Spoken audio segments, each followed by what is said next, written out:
안녕하세요. 만남TV 백작가입니다. 백작가는 향후 작가가 되고 싶은 소망이 있어서 백작가를 했습니다. 오늘은 유튜브 주제가 약국계약 작성법입니다. 그리고 기본적으로 약국계약하는 작성 방법은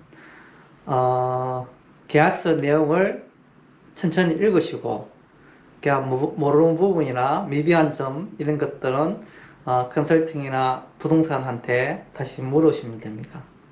그렇게 진행하시면 되고, 두 번째는 이제 특약사항이죠. 일반적으로 뭐 해지 조건, 종료 뭐 이런 기본 계획 상황 이런 것들이 있지만 이제 당사 간에 양도인, 양수인 간에 특별히 어떤 조절된 사항은 반드시 이제 기록을 해놔야죠. 구두보다는. 그다음 두 번째, 약국 진행 시에서 계약의 종류는 한 5가지가 돼요. 한 4가지 정도. 권리계약, 양도 양수의 권리계약 하나 있고, 동시에 이제 컨설팅 계약서를 쓰죠. 그래서 수술 약정서에 대한 컨설팅 계약을 씁니다. 그 다음에 권리계약하고 난 뒤에 임대인과 시간을 잡아서 임대차 계약, 임대인과 양수인 계약을 쓰고, 그 다음에 잔금하기 전까지 이렇게 또 포괄 양도 양수 계약, 약 정산할 때 쓰는 거죠. 양도인하고 양수인. 그리고 약값 정산할 때 그냥 뭐 간단한 약정서는 쓰면 됩니다. 컨설팅이나 부동산에 관여하지는 않고요. 그냥 기본적으로 생각을 해보면 어떤 채무관계 있을 거 아닙니까? 어떤 도매상. 그럼 이제 지금까지 협의된 채무만 인정하기로 한다든지 이렇게 해서 추가적 어떤 채무에 대한 어떤 배제하는 그런 것도 넣겠죠. 이거는 약속끼리 하는 아직부터 제가 관여하지는 않았습니다. 권리계약을 쓸 때 태약사항이라는 것은 저희들이 중간에서 재산상의 어떤 우리가 그 협의된 내용대로 정확하게 기입하는 거죠. 만약에 좀 오해 소지가 있어서 뭐 양도인이 더 유리할 수도 있고 양수인이 유리할 수도 되면 서로 또 논쟁이 됩니다. 그래서 협의된 내용들을 장하게 넣음으로써 논쟁의 소지를 없애는 거죠. 대부분 재산의 어떤 경제적인 플러스 마이너스 되는 요인 부분입니다. 그래서 권리계약의 어떤 특약사항으로서는 독점 약국 자리이면 독점 약국 자리를 넣어줘야죠. 그리고 독점 약국 넣는다는 것은 나중에 분양계약서라든지 상가관리계약을 요구를 하는 거죠. 하긴 독점 약국 자리가 아니면 나중에 치명적인 재산상의 손해가 될 수 있는 부분 때문에 넣어주고, 상층부에 병원을 이전하지 않는다라고 보통 이렇게 묻고 진행하지 않습니까? 그러면 이제 양도인이 당연히 상층 병원 이전하는 데 내놨겠어요? 이전하지 않습니다. 라고 얘기를 하죠. 그때 이런 협의된 이 내용을 그대로 적는 게 원칙인데, 상층부 병원 이전하지 않는다라고 적으면 기한이 없잖아요. 이렇게 퇴계사항에다가 넣으면 안 된다는 거죠. 왜냐면 양도인이 불리하다는 거죠. 이럴 때는. 예를 들어서 2년 하고 난 뒤에 3년 하고 난 뒤에 병원 이전했어.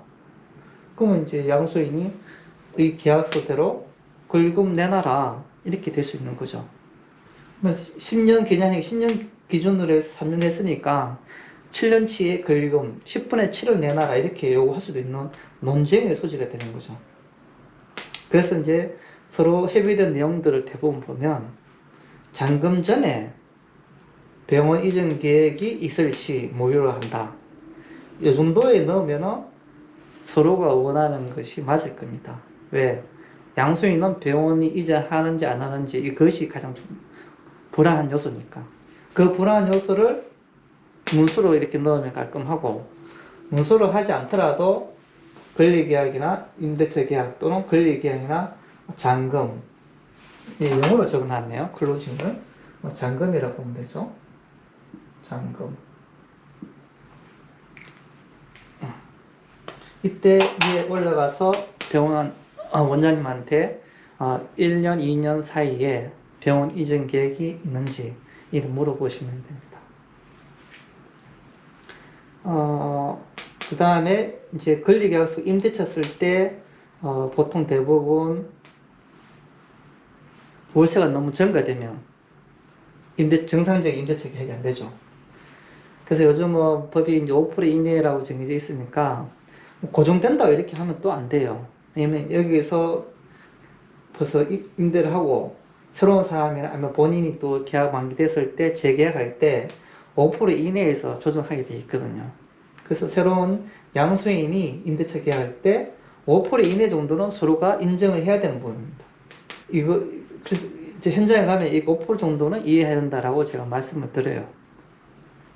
그리고 만약에 이제 임대차 계약할 때 초과가 되잖아요. 뭐 훨씬 더 많이 임대인이 요구를 한다. 그래 되면은 그냥 계약을 할 수도 있고 무시하고, 아니면 계약하다가 약사님한테 내려올 수도 있죠. 만약 약국에서 계약한다면 내려와서 초과되면 뭐 한다, 권리금을 조정하거나 계약 무효라라고 이제 협의해서 다시 올라갈 수 있고, 만약에 같이 약국에서 임대차 계약을 하지 않으면, 멀리서 한다면 일단 그럼 계약이 안 되는 거죠. 그럼 다시 와서 임대인이 월세를 얼마 요구한다. 그래서 계약을 무효로 할 것인지 아니면 권리금을 많이 어떻게 조정을 해서 진행할 것인지 선택하시면 돼요. 그리고 이제 만약 그냥 진행할 경우에도 저희들 계통에는 만약에 뭐 좀 5% 초과된 부분을 좀 인정을 한다면, 큰 무리가 없다면 초과된 부분에 대해서 2년 계약이면 2년 일치에 대한 권리금을 좀 빼주시오, 이렇게 또 협의를 하기도 합니다. 아무튼 이렇게 하고, 세금 신고 사항은 이제 좀 넣어야 돼요, 반드시. 이 부분이 항상 서로 이제 재산상에 또 얽히니까요, 손해가 되니까. 그리고 이제 구도적으로 이제 계약할 때 뭐 전문약이나 일반약 인수 방법, 이제 구도적으로 양도 약사님과 양수 약사님 이렇게 이야기를 그냥 구도적으로 해서 협의를 하고요. 그냥 문서에다 안 넣어도 됩니다. 큰 문제가 되지 않으니까요. 임대차 계약에서의 어떤 태액사항으로는 기본으로는 기본 정보는 뭐 보증금, 월세, 관리 부가세 뭐 이런 것도 다 적고, 태액사항으로는 약국 용도로 이용한다, 이런 것도 하나 적어 놓으면 좋아요. 단독 건물에 혹시 오래된 건물에 보면 또 불법 건축물을 막 증축하는 경우가 있거든요.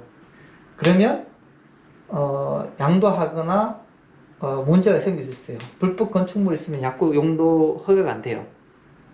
근데 이제 약국 용도로 이용을 한다고 이렇게 적으면 이런 불법 건축물 자체가 없다는 거죠.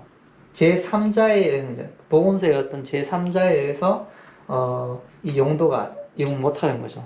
계약 해지나 여러 가지 문제가 생겨서 원상 복구 이런 거 할 수 있기 때문에 약국 용도로 이용한다, 이렇게 하시면 돼요. 그 다음 재계약 시 혹시나 뭐 현재 들어갈 때 월세가 너무 높아요, 너무 부담된다, 이렇게 하면서 재계약 때도 월세를 고정해달라고 협의가 된다면, 구두상으로 된다면 서류상으로 이렇게 딱 넣는 게 낫죠. 왜냐? 기획은 잊어버리거든요. 그 다음에 신도시에서 뭐 세액과 병원 입점 이렇게 혹시 계약을 쓰게 되면 오해의 소지가 있죠. 세액과라는 것은 그냥 한 원장이 페이닥터를 주고 세액과를 운영한다, 이렇게 해석할 수가 있는 거죠. 근데 이제 이 세액과 입점 개별로 해서 월세가 높게 책정되어 있는데, 그럴 경우에는 특정 세액과 개별 운영 이런 조건이 있는 거죠. 특정 세액과도 뭐 구체적으로 뭐 내과 계약되어 있는 거, 내과, 뭐 정형외과, 뭐 이비인후과, 소아과 이런 것들 이렇게, 아니면 뭐 연합의원 이렇게 적어 놓는 거죠, 구체적으로. 그렇게 되면은 다툼의 여지는 없는 거죠. 만약 이렇게 들어오지 않으면 이 계약서를 어떤 무효라든지 손해배상을 청구할 수 있는 것이죠. 그 다음 포괄 양도 양수 계약은 세금 계산서를 신고 안 하고 그냥 세금 부가세를 안 주고 안 받고 이렇게 하는 의미가 하나 있고요. 그 다음에 약구 그쵸, 부가세를 안 내고 그런 의미입니다.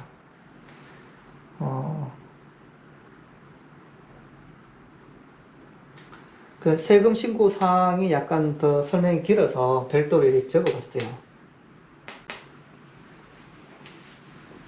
그 세금 신고는 보통 네 가지로 보통 우리가 이제 네 가지로 보통 이제 특약사항을 넣어요. 첫 번째는 세금 신고 안 한다. 뭐 사고 귀찮아서 얼마 되지도 않는 거 이렇게 되는 거죠. 두 번째는 세금 신고를 할 경우에는 경제적으로 법적으로는 세금 신고를 하게 되어 있습니다. 하지만 신고 권리 계약 자체가 만약에 1억이다. 그러면 양도인이 생각하는 것은 1억을 손에 쥐어다오. 그런 뜻이죠. 양수인도 실은 1억을 줄게. 이런 뜻이죠. 근데 이제 세금 신고를 하게 되면 양수인한테 혜택이 됩니다. 왜냐면 그걸 비용 5년으로 나눠서 비용 처리가 되기 때문이죠. 하지만 이제 신고하게 되면 양수인은 이익이 되지만 양도인 쪽은 원천 징수세 8.8%가 떼이고 종합소득세가 또 20, 30% 빠져요. 비용이 나가니까 내가 원하는 손에 쥐어달라는 1억이 안 되는 거죠. 그 다음에 권리금은 기타 소득으로 지금 법에서는 비용을 60% 잡아주고 40%를 소득으로 잡아줍니다. 만약 1억이면 신고하게 되면 1억에 40%, 4천만 원이 내년 5월 달에 종합부동산세에 플러스 돼서 합해서 소득세로 나오게 돼 있죠. 그리고 이제 여기 세금 신고 시에는 양도인이 모두 해주는 경우가 있습니다. 뭐 양도인이 로또를 봐서 이제 뭐 일할 필요도 없이 아주 기분 좋은 경우죠. 안 그러면 뭐 권리금 뭐 한 5천 이하짜리 그냥 값어치가 별로 없는 거 해도 되고 안 해도 되고 별로 뭐 의미가 없는 거죠. 이런 경우가 있지. 대부분은 해주면 손해가 너무 크니까 안 해주죠. 두 번째 이제 B는 원천 징수세는 양수인이 부담으로 하면 내가 해주겠다 이런 분도 있어요. 원천 징수세는 8.8%예요. 1억이면 880만 당신이 하고 신고를 하시오. 신고 주체는 원천 징수세는 양수인이 이제 신고를 그 다음에 10일까지 하는 거고요. 그 다음에 돈은 원래 원칙은 이제 양도인 쪽에서 돈을 부담하는 원칙인데 그걸 양수인 쪽 부담하는 조건으로 이렇게 조건을 쓰는 게 있고 또 나머지 조건으로는 나는 정말 1억을 다 손에 쥐어야 돼. 그래서 원천 징수세와 권리금 부분의 종합소득세를 양수인이 부담 조건으로 하면 세금 신고를 다 하고 하자. 이렇게 될 경우에는 만약 1억이면 1억 2천이 1억 2천으로 하자 이렇게 되는 거죠. 만약 권리금이 한 1억 5천 정도 되면 한 3천만 원이 더 증가되는 거죠. 1억 8천을 하자. 이렇게 했을 때 뭐 하는 사람도 있지만 그렇게 하게 되면 양수인이 5년 나눠서 비용 처리를 해보면 별반 차이가 없어요. 그래서 이제 이런 경우에는 또 잘 이루어지지가 않더라고요. 현실적으로. 약국 계약은 건바의 어떤 상황에 따라서 태약 조건들이 다를 수 있습니다. 하지만 기본적으로 이런 어떤 서로 오해될 수 있는 부분은 확실히 적어 놓음으로써 진행이 매끄럽고 순탄합니다. 네, 많이 도움이 됐으면 바라고요. 하여튼 감기 조심하십시오. 이상입니다.